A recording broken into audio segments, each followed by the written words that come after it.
MLC కవిత లేఖను ప్రజలు పెద్ద జోక్గా తీసుకుంటున్నారని మంత్రి కోమటిరెడ్డి విమర్శించారు. ఈ లేఖను వారికి వారే రాసుకున్నారని, ఇవాళ అమెరికా నుంచి కవిత వస్తున్న సందర్భంలో వ్యూహాత్మకంగా లేఖను విడుదల చేశారని కోమటిరెడ్డి అన్నారు. వాళ్ళు ఇంటర్నల్గా వాళ్ళే ప్లాన్ చేసి అమెరికా పోయే సందర్భంలో ఈరోజు వస్తున్నట్టుంది. వచ్చే సందర్భంలో ఆ లేఖ రిలీజ్ చేయడం జరిగిందని నా వ్యక్తిగత అభిప్రాయం. కాదు, జనరల్ ప్రజలందరూ కూడా అదే ఆలోచనలో ఉన్నారు.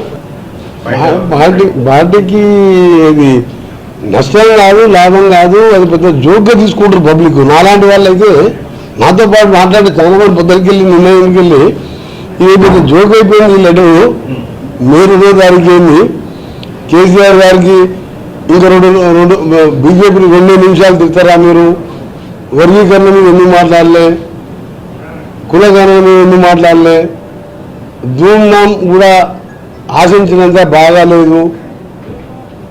ఒక ఎంపీగా చేసి ఎమ్మెల్సీగా ఉండి ఒక ముఖ్యమంత్రి కూతురుగా అది రాసే లెటర్ పద్ధతి మీకేమన్నా, మీరు ఇంతమంది సీనియర్ మేధావులు, మీరు అందరూ ఇంటలెక్చువల్ ప్రజలని జాగృతి చేసేవాళ్ళు, మీరంతా సీనియర్ రిపోర్టర్సు.